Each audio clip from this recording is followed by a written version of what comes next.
In the Cyclops Cave. Hello, this is Natasha, and I'm dropping by to tell you a rather exciting story from ancient Greece. But to tell you the truth, it's a bit scary, because it's all about a one-eyed giant who likes nothing better than to eat people for breakfast. Bertie says, if you don't like that sort of thing, you had better put your fingers in your ears. Or, even better, listen to a nice story about pussycats or fluffy bunnies instead. But if you don't mind scary stories, listen on. In an earlier story, I told you about the Great War between the Greeks and the Trojans. This is all about what happened next, and it was told thousands of years ago in an epic poem called the Odyssey. After the Greeks destroyed the fabulous city of Troy, they sailed home in their black ships. But not all of them received a warm welcome by any means. When King Agamemnon returned to his palace in Argos, his queen, Clytemnestra, was far from pleased to see him. You see, before he left for Troy, King Agamemnon had sacrificed the life of their daughter so that the gods would send a fair wind to blow the Greek ships to Troy. Now Clytemnestra hated her husband more than any man alive, but she pretended to be all smiles and kisses. "My dear," she said, "after your long journey, I'm sure that you'll want nothing more than a nice hot bath." And while Agamemnon was relaxing his weary limbs in the warm, soapy water, Queen Clytemnestra crept up with a knife and killed him.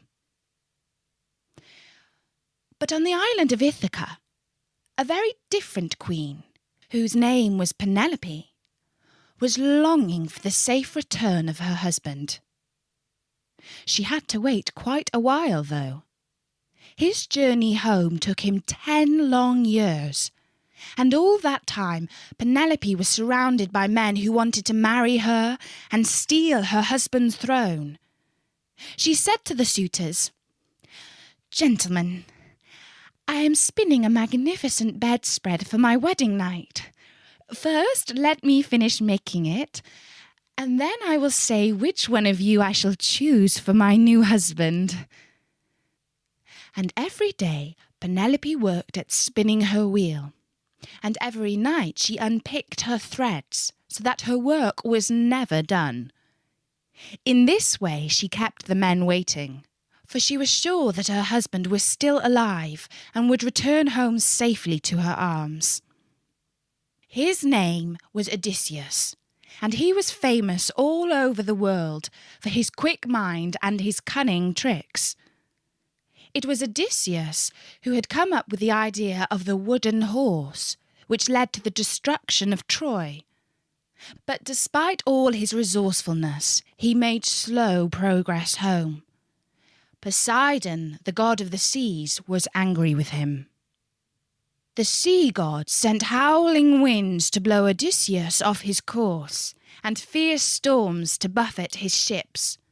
And this is the story of why he was so angry. Odysseus and his men sailed in their swift boats, their oars turning up white foam on the wine-dark sea. One evening they landed on a small island. He and his men hunted down goats for their dinner, and that evening they ate roast meat on the beach. In the morning, Odysseus looked across the water to the mainland. He saw a wild country with wooded mountains wrapped in mist. He decided to go and see what kind of people lived on that land. He told most of his men to wait behind, but he sailed across the water in his own boat with his crew of 20 brave men.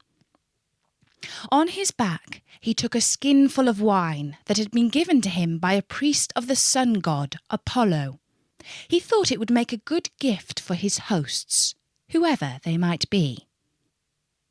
When they got ashore, they scrambled up the steep cliffs and explored the woods. They saw nobody, but high up on the mountain, they discovered a vast cave. Inside, they found lambs and goat kids living in pens, and on the ground were piles of round cheeses and barrels full of milk. The men were all for stealing the cheese and a few lambs and taking them back to the ship as fast as possible. But Odysseus commanded them to sit down and wait for the owner of the cave, for he was sure he would be a rich man and generous to travellers according to the laws of the gods. So they waited until evening, and in the meantime they lit a fire and helped themselves to the cheese and milk. Towards sunset, they heard the tinkling of sheep bells, and they knew that the owner of the cave was driving his flocks back home. First, the sheep came running into the cave, and then they were followed by a giant who had to stoop to enter through the door. He had one eye in the middle of his forehead, as do all those who belong to the race of the Cyclops. The Cyclops was astonished to find a band of men making themselves comfy in his cave and eating his cheese. He blinked with his one eye and asked in a terrible voice, "And who might you be?" Odysseus replied, "We are Greeks, on our way back from the glorious war in Troy. Lord Zeus, the king of all the gods, is our protector. And according to his laws, you must treat us kindly, provide us with gifts, and send us safely on our way." Instead of replying, the Cyclops went to the door of the cave and rolled a great stone into the opening so that the exit was blocked. Now the only light in the cave was from the fire lit by Odysseus and his men. "What care I for the laws of Zeus?" said the Cyclops. "I am strong, and besides I am protected by Poseidon, the god of the seas, and of earthquakes too, for he is my father." Odysseus and his men retreated into the dark corners of the cave. But the Cyclops could see in the dark with his one eye, for it glowed as bright as the fire. "Don't talk to me of laws," said the Cyclops. "I know your type. You are scoundrels who sail the wide dark seas, raiding the people who live on their shores, killing and burning and plundering whatever takes your fancy.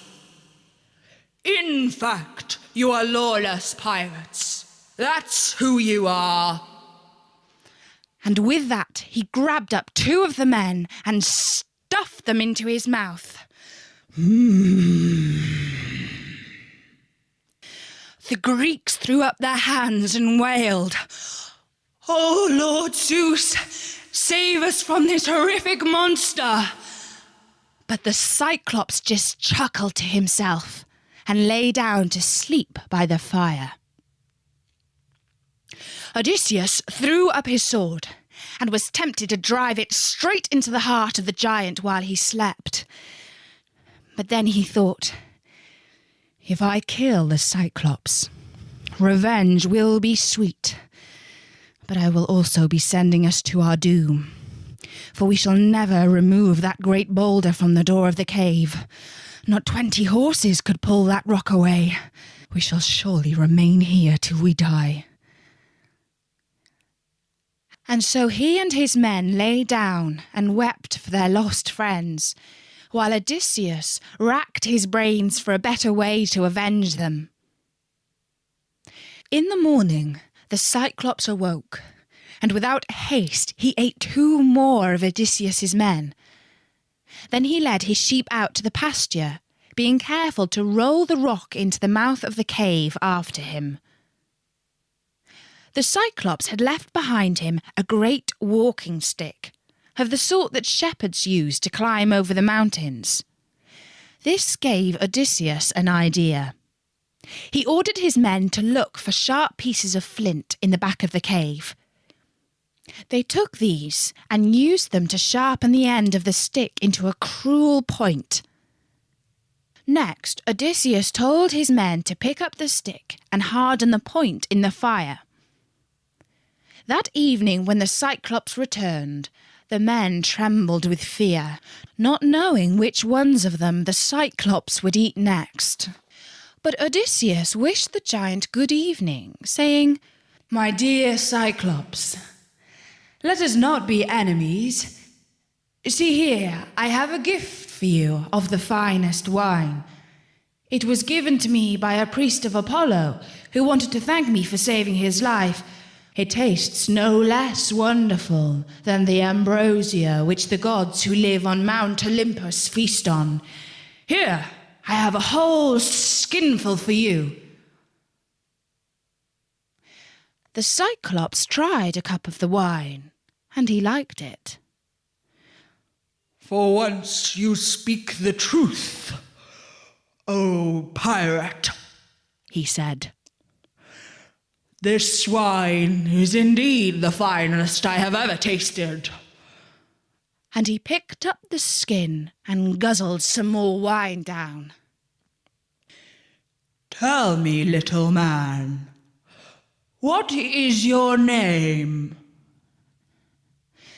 "My name," said Odysseus, "is Nobody.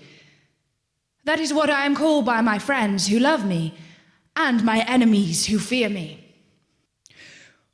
"Well, I am neither your friend nor do I fear you," said the Cyclops.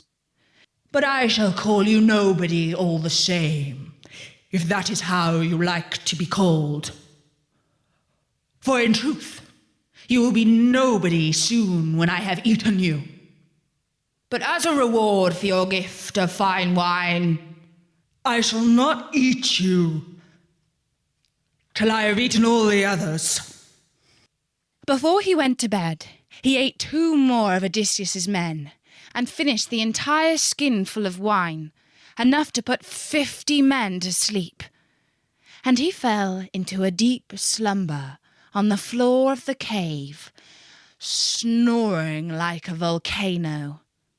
Now that the Cyclops was sound asleep, Odysseus ordered those of his men whom the Cyclops had not yet eaten to pick up the great stick that they had sharpened and hardened in the fire.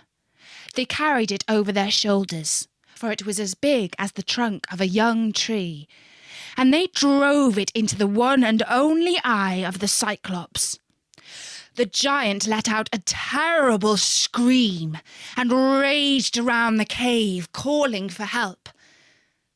The other one-eyed giants who lived nearby came running to see what was the cause of this commotion. "What's happened to you?" they called from outside the cave. "Nobody has hurt me," wailed the Cyclops. "Nobody came into my cave and did this to me." The other giants were baffled by the Cyclops' cries, since he insisted that nobody was harming him. Much confused, they all went back to bed. In the morning, the Cyclops was careful to make sure that Odysseus and his men did not slip out of the cave. As each of his sheep went out, he felt it carefully to check that a man was not riding on its back. But he did not know that Odysseus had ordered his followers to tie the sheep together in 3s, and that now they were clinging upside down between the sheep. The last animal to leave the cave was the old ram with curly horns. Odysseus was clinging to his underside. The Cyclops stroked the ram and said, "Cruel Nobody has blinded me, but I shall have my revenge. I shall find him tonight cowering in the corner of the cave, and I shall eat him for dinner, chewing very slowly." When Odysseus and his men were clear of the cave, they started to scramble down the cliffs of the beach, taking some of the lambs with them.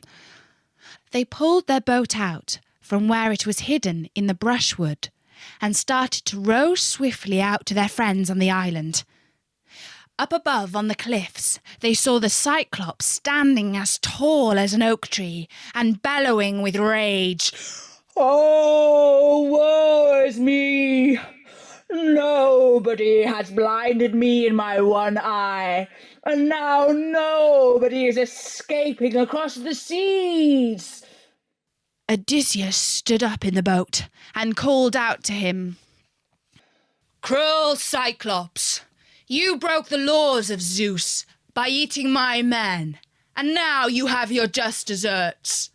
Never again shall you see the light of day with that terrible eye of yours." His men begged him to sit down in the boat and keep quiet, but he carried on calling out insults to his enemy. In reply, the giant picked up a huge rock and hurled it down into the sea. It sent up a great wave that rocked the boat so that it almost turned over. When it was steady, hot-headed Odysseus stood up in the boat again, and despite the pleas of his men, he called out, "Listen here, you monstrous giant. If anyone asks who did this to you, say it was swift-witted Odysseus, son of Laertes, sacker of cities. Yes, it was none other than Odysseus of rocky Ithaca who took the eye of the cruel, stupid Cyclops." And the Cyclops sent another boulder flying into the sea, and this sent up another great wave that almost sunk the boat again. Now the Cyclops went down on his knees and prayed to Poseidon. "O great ruler of the seas, mighty Lord who makes the earth quake and tremble, dear Poseidon, my father, hear my prayer. I did not think to fear this swift-witted Odysseus, son of Laertes, sacker of cities. He was such a puny and feeble little man. But please, O great sea god, grant me revenge. Send a terrible storm to pick up his ships like toys and fling them back down again so that they smash into smithereens and all his brave men are drowned. Or if it is not permitted to end his life before its time, then make sure he only returns home after many long years of great suffering, and that he finds his land in turmoil, and the echoing halls of his palace full of greedy robbers devouring his wealth. O Sea Lord, hear the prayer of Polyphemus the Cyclops, for I am your loving son."